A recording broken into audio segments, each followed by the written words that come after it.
registrado na urna como Henry Clay, é um cidadão, é um nome, se fosse, eu não sei inglês, mas tem um sotaque em Mas sou inglês. Tabaré do Lagarto. Tem tem o sotaque inglês e tem o sotaque americano, o inglês, né? Seria que o inglês diria Henry Clay e o americano diria Henry Clay. Então, Henry Clay, o doutor Henry Clay está aqui com a gente, ele tem 49 anos, é advogado, né? E o partido dele é o Partido Pátria Livre. Ele se candidata com o número 540, é natural de Lagarto e é postulante ao Senado Federal. Primeiro eu quero agradecer pela presença do eminente causídico, que também presidiu a Ordem dos Advogados do Brasil, secção de Sergipe, pela presença aqui no nosso Realidade da Itabaiana FM. E eu tenho colocado meu caro convidado, Henry Clay, para todos os candidatos, uma maneira que eu encontrei de fazer com que cada um já colocar sua plataforma, já adiantasse seu ponto de vista, sua opinião precípua de como ocupar a Câmara Alta do Congresso Nacional. Eu falei há pouco aqui sobre Reino Unido, se fosse lá o senhor estaria concorrendo à Casa dos Lordes, não é? Mas aqui é o Senado Federal. Então, a pergunta inicial que faço, depois de cumprimentá-lo e mais uma vez agradecer a sua presença, é a seguinte: por que o senhor quer ser senador da República? Boa tarde, Francis de Andrade. É um prazer estar no seu programa de grande audiência, que tem um público fiel, pela qualidade do seu programa, pelo bom comunicador que você é. Quero também dar uma boa tarde a todos os seus ouvintes. É uma honra para mim estar no seu programa e falar para o seu público, para os itabaianenses e para todos os cidadãos e cidadãs das cidades circunvizinhas, que essa rádio alcança, né, essas terras, essas cidades. Amigo, eu tenho, como você disse, sou advogado há mais de 25 anos, essa é a minha profissão. Não pretendo fazer da política profissão. Política, para mim, é uma atividade pública para servir ao povo. Fui presidente da OAB por 3 vezes, fui eleito, inclusive sou presidente da OAB atualmente, estou licenciado, porque resolvi pleitear o cargo pela primeira vez, a um cargo eletivo, entrando na política e sendo candidato a senador com o número 540.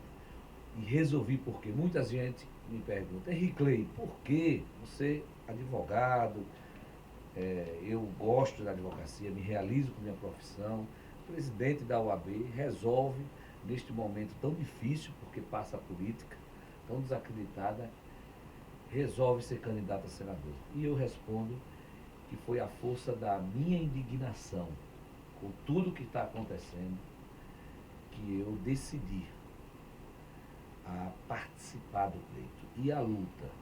Porque neste momento dramático, porque passa Sergipe e o Brasil, de tantas mazelas sociais, de tanta corrupção, não é hora para silêncios, não é hora de se omitir, não é momento para dar as costas à política.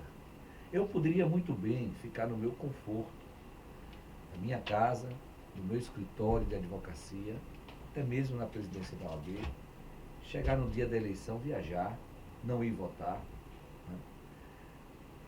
Pela indignação, pela raiva, pela repulsa a essa política velha corrupta. Mas eu resolvi fazer o contrário. E é esta a primeira reflexão que eu peço aos ouvintes que nos escutam nesse momento. Meu irmão, minha irmã, não é hora para a omissão. Não é hora de dar as costas à política. A hora de participar. É de ir para as urnas. A hora é de mudança. É ir para as urnas votar válido.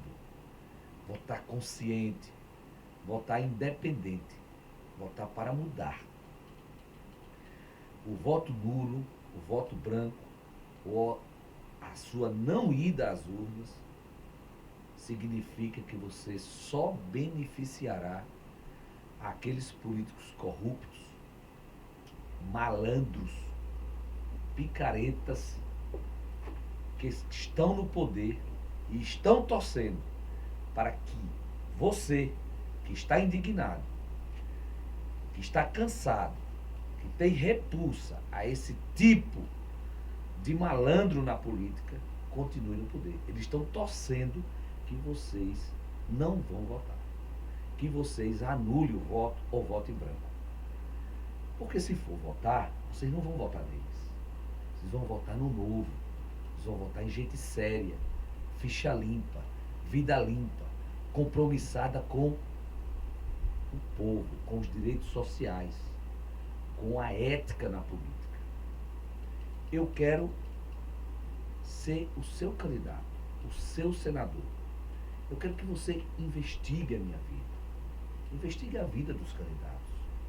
Veja as minhas propostas, o que eu já fiz enquanto advogado e enquanto presidente da OAB por 3 vezes. Eu quero fazer no Senado. Primeiro, quero dizer uma coisa muito bem clara. Eu tenho dito isso. Eu não vou vender a minha alma para ser senador. Não vou desonrar a minha vida e da minha família. Eu quero chegar lá.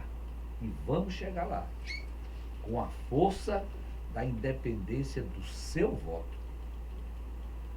Porque eu quero estar no Senado para fazer o que eu sempre fiz. Defender as causas dos trabalhadores, o que eu sempre fiz como advogado trabalhista há mais de 25 anos, e o que eu sempre fiz como presidente da OAB por 3 vezes. Defender as causas dos trabalhadores, o direito das pessoas, a dignidade da pessoa humana, a ética na política e combater a corrupção. Está na hora de nós mudarmos. A hora da mudança chegou. Está na hora de nós darmos um troco. Vá votar com a força da sua indignação. Dê a resposta a esses políticos corruptos. É a nossa chance, é a nossa grande chance, no dia 7 de outubro, de expulsar todos esses malandros da política e do poder. Porque eles só estão lá por conta do voto. Eles não foram nomeados por ninguém. Se eles estão no poder, foi porque eles foram votados para estar lá. Mas eles continuam comprando voto, continuam apostando nos vícios da política, continuam apostando na impunidade. Então, se você que não vende o voto, se você que está indignado, que não quer ver mais esse tipo de político na sua frente, não for votar em gente séria, não for votar para mudar, eles vão se eleger e vão continuar no poder, fazendo as maldades com o povo brasileiro e roubando o dinheiro do povo. Doutor Hinckley, o senhor com formação em direito, obviamente, né, um causídico, um jurista, como legislador, o senhor teria sua opinião, obviamente, na chamada até Casa Revisora, né, que é o Senado Federal, né, que muitas vezes a Câmara aprova a lei e aí o Senado vai lá e revisa. Não obstante ter que retornar à Câmara, mas é a Casa Revisora. O que o senhor acha da prisão? Obviamente sua formação é de advogado, mas o senhor tem como profissão direito, advocacia. Sim. Mas o senhor sendo eleito senador da República e se tramitar no Senado a prisão em segunda instância, o senhor é a favor ou contra? A prisão já está muito bem posta na Constituição Federal. A Constituição Federal, que é uma cláusula pétrea, não pode mudar, o Supremo tem errado muito, porque está querendo legislar, aí ao invés de preservar a Constituição, os ministros do Supremo, quase todos, viraram popstar e querem jogar para a plateia. Isso é muito perigoso para a democracia, porque os ministros do Supremo representam a mais alta representação, o mais alto órgão do Poder Judiciário. E precisa ter responsabilidade, precisa ter preservação de imagem e precisa ter imparcialidade. Não pode estar nas câmaras querendo o aplauso fácil, a mídia, para virar popstar. Essa não é a tarefa de um juiz, de do ministro do Supremo Tribunal Federal. A Constituição Federal é bem clara, no artigo 5º, que é direito e garantia fundamental de todo cidadão brasileiro. Não vou inventar uma palavra, eu vou dizer porque sei decorar. Artigo 5º da Constituição. Ninguém pode ser preso, depois eu falo de prisão cautelar, que é diferente, por condenação. Ninguém pode ser preso, ninguém pode ser considerado culpado, é assim, ninguém pode ser considerado culpado sem antes uma decisão penal condenatória transitada em julgado. Nós temos 4 instâncias, doutor. O que eu quero dizer isso? Calma. O que quer dizer isso? Ninguém pode ser. Aí é outra coisa. É outra coisa. Ninguém pode ser considerado. Ninguém pode ser considerado culpado. Se tiver dinheiro. Não. Se tiver dinheiro, não.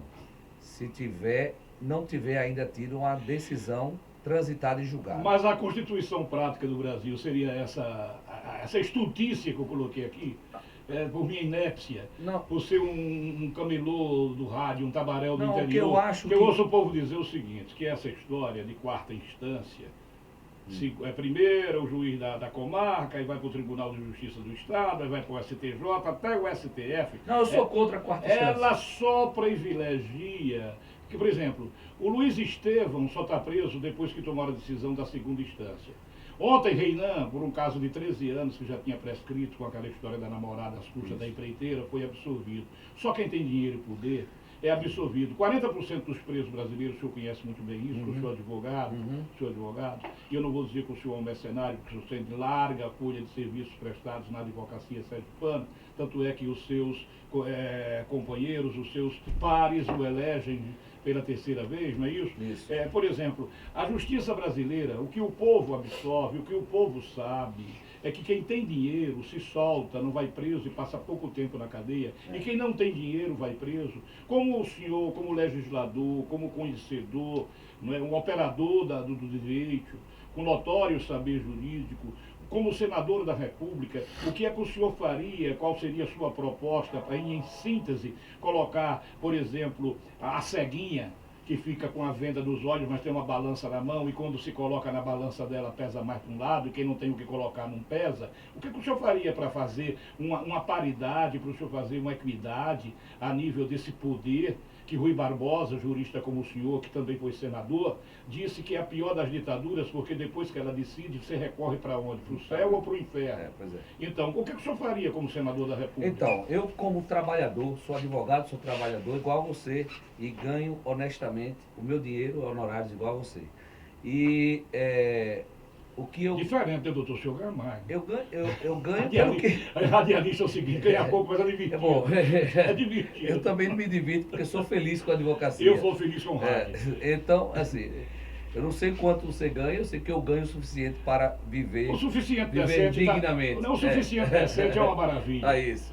Mas o que eu quero dizer é o seguinte, eu vou propor no Senado o fim da 4ª instância no processo penal, o fim do foro privilegiado. Eu não preciso e não quero foro privilegiado, porque eu não vou cometer crime no Senado.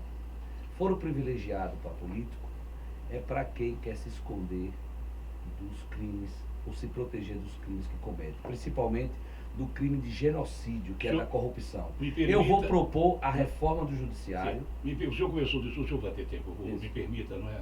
O senhor começou o seu discurso, quando eu perguntei que o senhor queria ser senador, o senhor começou o seu discurso dizendo que as pessoas precisam tirar os gangsters, os fascínoras, os ladrões, os crápulas do cenário da decisão política para a gente nova. Então o senhor irá acabar, por exemplo, o foro. Quem tem que dar exemplo é quem está investido da envergadura de um poder, seja ele executivo, legislativo ou judiciário. O que leva muita punidade dos políticos e dos poderosos é o foro privilegiado.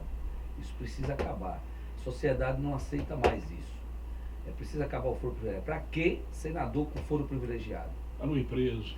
Para não ir preso. Eu não vou lá para cometer crime, porque eu sou contra e vou lutar. Eu quero chegar no Senado com a força da independência do voto de Sergipe, para o Brasil conhecer a fibra, a coragem e as propostas sérias e honestas do povo sergipano através da minha voz.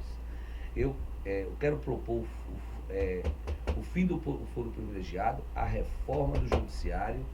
O Supremo Tribunal Federal não é um órgão para estar julgando processo criminal, ele é apenas para preservar a Constituição Federal.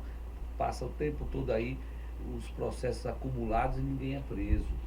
Então, por conta do foro privilegiado, temos que acabar com isso. Vou propor uma lei que reformule o Código Penal para passar a ser considerado crime hediondo o crime de corrupção. E sem direito à tornozeleira e nem muito menos cumprir nas suas mansões a sua pena. O cara rouba a vida toda o dinheiro do povo, constrói uma mansão, cheio de mordomia, quando é pego, é condenado, vai cumprir na sua mansão. Isso é um assinte, isso é um tapa na cara da sociedade. Tem que acabar com isso. Crime hediondo tem que cumprir toda a pena na cadeia. Aquele que se corrompeu, aquele que corrupto, que roubou o dinheiro do povo. Porque quem rouba o dinheiro do povo é um genocida. É a falta de remédio, a falta de médico que foi desviado o dinheiro da saúde. O povo em Sergipe está sofrendo e morrendo nos hospitais. Falta médico, falta remédio, falta exame, falta cirurgia. Desde 2012 que a central de transplante não funciona em Sergipe. Em Jequié, na Bahia, tem transplante. Em Arapiraca, na Alagoas, tem transplante. Há 6 anos que em Sergipe não faz um transplante. Eu tenho conversado com as pessoas aqui em Sergipe, todos os cantos. Vejo depoimentos dramáticos. Estou sentindo o sofrimento do povo. Veja, pessoas que me dizem, eu estou com um ano e 3 meses para fazer um exame e não consigo pelo SUS. Pessoas que passam mais de um ano para fazer o exame para saber se tem uma doença grave. Quando consegue, infelizmente, constatou a doença, um câncer, que já tomou o seu corpo, vai morrer. O senhor tem plano de saúde? Eu tenho um plano de saúde, eu tenho um plano de saúde, mas 92% dos sergipanos não tem plano de saúde. Mas o senhor sabe que o Senado do Brasil tem o melhor plano de saúde do mundo? Pois é outra coisa que eu quero aqui dizer.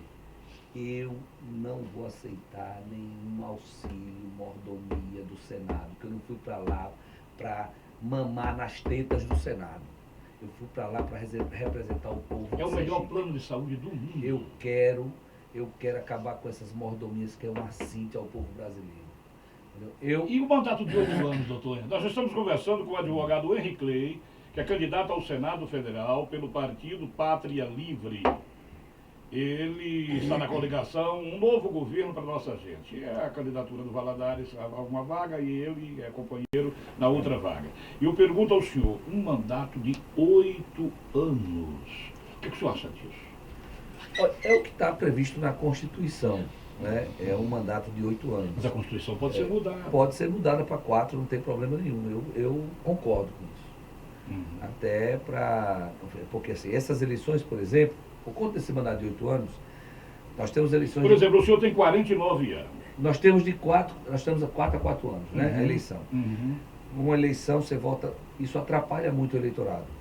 Uma eleição, você vota para um senador. Isso. Na outra eleição, como é essa, nessas eleições, 2 terços do Senado, você pode votar para 2 senadores. Quero pensar essa alternativa, 1 terço, depois a eleição para 2 terços. Então é bom sempre aproveitar o seu programa, porque muita gente não sabe que nessas eleições você pode votar para 2 senadores. Isso.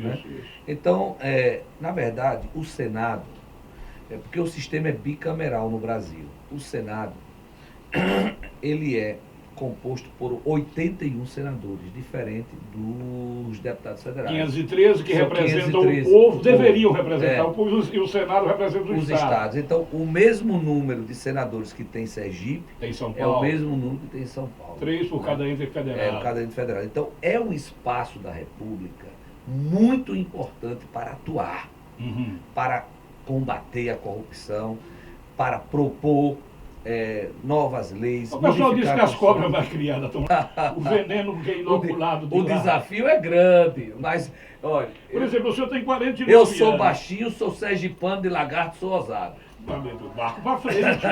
Repare bem, o senhor tem 49 anos. Com a hipótese de sua eleição, o senhor poderia, por exemplo, chegar aí até com a idade bastante vigorosa de 57 anos. Isso. Mas se o senhor se elegesse a segunda vez, o senhor chegaria a 65.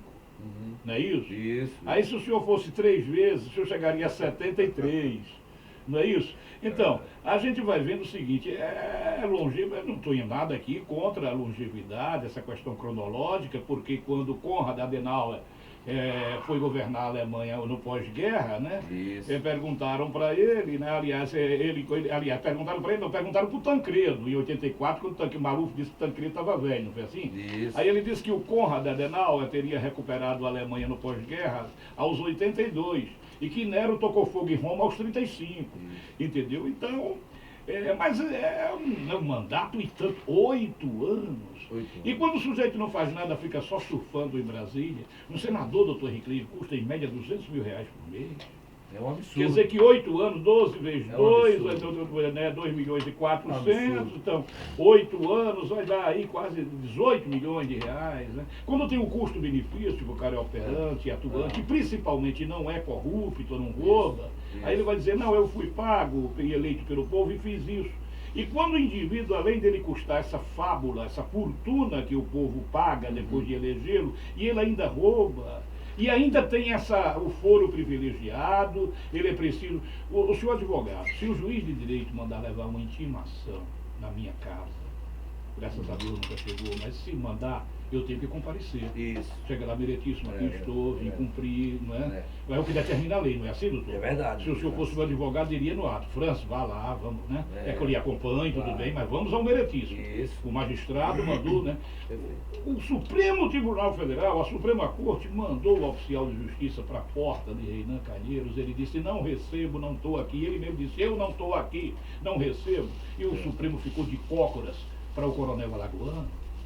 Isso foi uma vergonha. E o Senado não disse nada. Foi uma vergonha mundial. Mas, quer dizer, que nós mortais comuns, se não formos lá, daqui a pouco está a viatura da polícia na porta. O senhor desobedeceu. Mas isso é fruto da desmoralização paulatina do Supremo Tribunal Federal. É por isso que eu quero reformar o Supremo Tribunal Federal. Eu quero propor isso no Senado. Isso coloca a ordem e a lei em risco e a própria democracia. O Supremo não pode, de forma nenhuma, ser desmoralizado. E a postura do Supremo hoje leva... Mas para o senhor ser respeitado, não tem que se dar o respeito? Então, é isso. A postura do Supremo está levando ao desrespeito. É preciso mudar essa postura. Doutor Henrique Ley, veja bem, eu vou deixar uma pergunta no ar. Porque nós, como o senhor é do Centro-Sul, nós somos aqui do Centro-Oeste, mas nós somos interioranos e formamos esse eixo aqui no interior de Sergipe. Lagarto, está vendo Lagarto, uma coisa bastante interessante para o nosso pequenino Sergipe. Então, os ditados que nós conhecemos aqui, o senhor também conheceu desde sua infância em Lagarto. Nossas avós diziam que saco vazio não fica em pé. É verdade. E cheio não se dobra. O filósofo ali completa. Então nós vamos ter que faturar. Vamos faturar. E no retorno nós vamos continuar. E eu vou deixar a pergunta no ar. Certo. Como o advogado Henrique Ley está vendo qual é, sob sua ótica analítica, o momento político, administrativo e social que vive o estado de Sergipe. Daqui a pouco a gente volta. Muito bem. Agora nós estamos a 1h34, o tempo não para, a informação continua. Você está no Realidade da Itabaiana FM. Nós estamos entrevistando o candidato ao Senado Federal, o advogado Henrique Ley. E a pergunta que ficou no ar para você que está ligando o rádio agora, eu vou repetir. Como o eminente advogado e candidato ao Senado vê qual é a sua ótica analítica, como ele analisa o momento político, econômico e social que vive o estado de Sergipe nos dias de hoje. O estado de Sergipe está em caos. Caos na saúde pública, caos na segurança e na educação, que são os serviços essenciais que o Estado tem que oferecer ao povo. Na saúde, o que a gente vê? O serviço do SUS cada dia pior.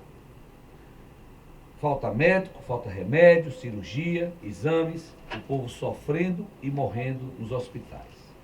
O que é que eu quero fazer no Senado? Eu vou priorizar o fortalecimento do SUS. O SUS, que é o Serviço Único de Saúde, é o caminho, é o instrumento de redenção do povo. Ele foi introduzido na Constituição Federal em 1988 e eu considero que o SUS é uma revolução sem armas, porque o SUS é que dá o direito universal à saúde para todos. O que acontece hoje? Por que o povo está sofrendo e morrendo? Porque o SUS não está funcionando bem, porque o SUS está enfraquecido. Por que o SUS está enfraquecido? Por dois motivos. Um é questão de financiamento, que precisa corrigir, e o outro é questão de gestão e corrupção. Então, o que eu quero fazer no Senado? Abrir a caixa preta do SUS. Para botar o dedo na ferida, identificar quem está roubando o dinheiro do povo, desviando o dinheiro da saúde para o bolso. E a outra coisa é acabar com a politicagem na saúde. Você sabe que tem muita politicagem. Eu vou propor uma lei federal para que crie um cargo de gestor público, um profissional gestor público para ser o gerente do dinheiro do SUS. Ou seja, existe essa profissão, gestor público. Vamos criar este cargo para gerir profissionalmente a gestão do SUS. E a outra coisa é a questão do financiamento. A Constituição deu muita responsabilidade aos municípios e pouco dinheiro para gerir as demandas da saúde do SUS. Por exemplo, hoje é assim, 15% da renda líquida do município vai para o SUS. 12% da renda líquida do Estado vai para o SUS. E a União não entra com nada. E a União é que tem o maior número de dinheiro dos impostos. O que é que eu vou propor? Um refinanciamento disso, ou um financiamento disso. Que a União se obrigue a repassar para o SUS 15% da sua renda mínima, para não mais faltar remédio, médico, exame, ou seja, para que o serviço público de saúde, através do SUS, funcione com qualidade. Isso é uma questão de dignidade humana. O povo não pode continuar sofrendo e morrendo nos hospitais públicos. A outra questão, que é o caos, e é uma vergonha nacional, é que hoje nosso estado de Sergipe, tão pequeno, é o mais violento do Brasil. E olhe que o Brasil é um dos países mais violentos do mundo. Só o ano passado, Francis, o Brasil registrou 65 mil mortes por homicídio. É mais do que a guerra na Síria. E nós, sergipanos, vivemos num estado mais violento desse país. E aí, quando eu soube pela imprensa, pela primeira vez, essa notícia, eu tomei um susto. Eu digo, não, pelo amor de Deus, alguma coisa está errada. Aí eu fui aprofundar os meus estudos. Como é que Sergipe, o nosso Sergipe é mais violento que São Paulo, que o Rio de Janeiro, que inclusive está com intervenção militar, e Sergipe é mais violento do que aqueles estados? Como assim? Eu fui procurar, estudar, aprofundar e olhar as causas. Quais são as causas centrais da violência? A evasão escolar, uma educação sucateada e drogas. Vai fluir para Sergipe. Sergipe, o que é que se constata em Sergipe? Um horror. 81% de evasão escolar. 81% dos sergipanos não completaram o segundo grau. Por vários motivos. Um deles, modelo pedagógico ultrapassado, muita repetência e questão de ordem financeira das famílias. Crianças e adolescentes tendo que sair e também a afetação da juventude com as drogas. São esses 4 motivos que faz a evasão escolar. Aí você vê, evasão escolar porque precisa ajudar os seus pais para trabalhar. Crianças de 10, 12, 13 anos tendo que sair para trabalhar.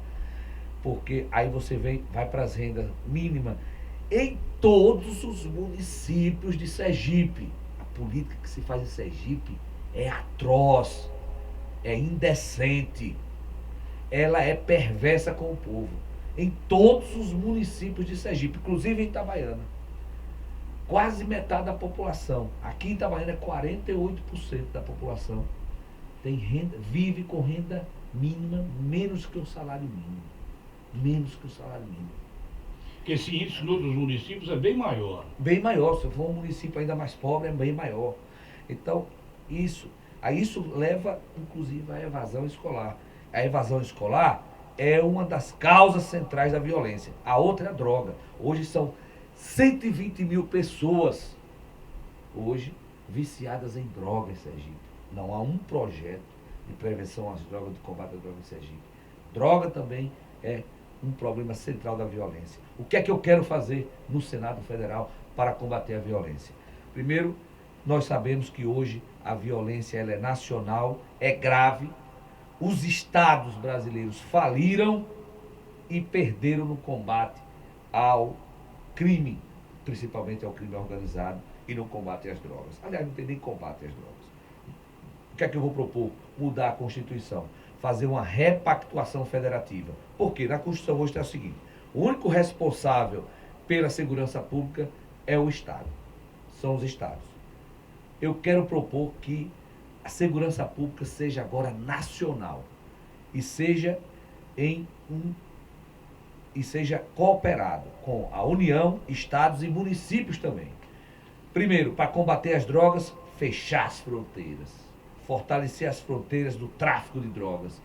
O tráfico de drogas é global. Entra aí a torta e a direita, a migué. Eu aprendi no interior esse lagarto. A migué, a torta e a direita, as drogas no Brasil. Vamos fechar as fronteiras num projeto eficiente. Vamos investir na segurança pública em inteligência, em estratégia, para prevenir o mal, prevenir o crime, prevenir as drogas, a violência. E eu não acredito, Doutor, eu não acredito, sim. Só para terminar essa parte aqui, eu não acredito combater violência apenas com polícia. É preciso combater também com polícia, mas só se combate a violência, se previne a violência, o pressuposto é a educação. É a base, né? É a base. Doutor, foi um prazer recebê-lo. A gente extrapolou aqui, eu lhe dei em 3 minutos, porque era até 1h40, mas como eu lhe roubei alguns minutos para colocar a minha opinião, ficou dentro do previsto, como todos os candidatos. Todos receberam o mesmo tratamento que o senhor recebeu. Eu agradeço a sua presença. Eu que agradeço. Quero desejar que o senhor tenha uma campanha. Nós estamos há 18 dias das eleições, que o senhor faça um percurso na paz, na tranquilidade, com sua integridade física, moral, e que a gente não tenha nenhum acidente de percurso, Deus quiser. e que o exercício da democracia faça revelar nos horizontes do Brasil a vontade soberana do povo, para que o povo brasileiro diga o que quer. Se quer essa esculhambação que está aí, que o senhor começou fazendo, não é sua explanação dentro desse prisma, ou se quer realmente mudar. Foi um prazer tê-lo aqui, uma boa sorte na sua campanha. E para não dizer que não falamos das flores, diga seu número, rapaz. Francis, muito obrigado. Quero agradecer também a honra de todos os ouvintes que nos deram audiência até esse momento, né? Quero cumprimentar todos os comerciantes aqui de Itabaiana, empresários que são muito, olha, eles são pujantes, eles são desenvolvimentistas. Eu tive o prazer de conversar com o CDL através do presidente Jamison Ferreira, conheci Edson Passos, que transformou Itabaiana, né, com o seu empreendimento. Agora esse shopping Itabaiana, tem tanto orgulho de itabaianenses, shopping Peixoto, com Messias Peixoto, tem tantos empresários que podem fazer parcerias com o Estado. Só o Estado tem projeto para empresários como o de Itabaiana, que orgulha a cidade de Sergipe, empreender e gerar emprego e renda para as pessoas. Diga seu número que seu tempo se exauriu. Então eu quero pedir a vocês, ao meu irmão, minha irmã que me escuta, o voto de confiança. Chegou a hora da mudança. Eu sou Henrique Clay, candidato pela primeira vez, candidato a senador, e 540 é Henrique Clay. O meu número é 540, o mesmo prefixo da Rádio Jornal há 60 anos, né? Não sou perder a prancha para surfar, ele foi habilidoso. Tranquilo. Então, guarde na sua mente e no seu coração e deposite nas urnas no dia 7 para mudar, para lhe representar com qualidade. Eu quero ser o seu senador, o senador da Justiça Social. 540 é Henrique Clay para senador.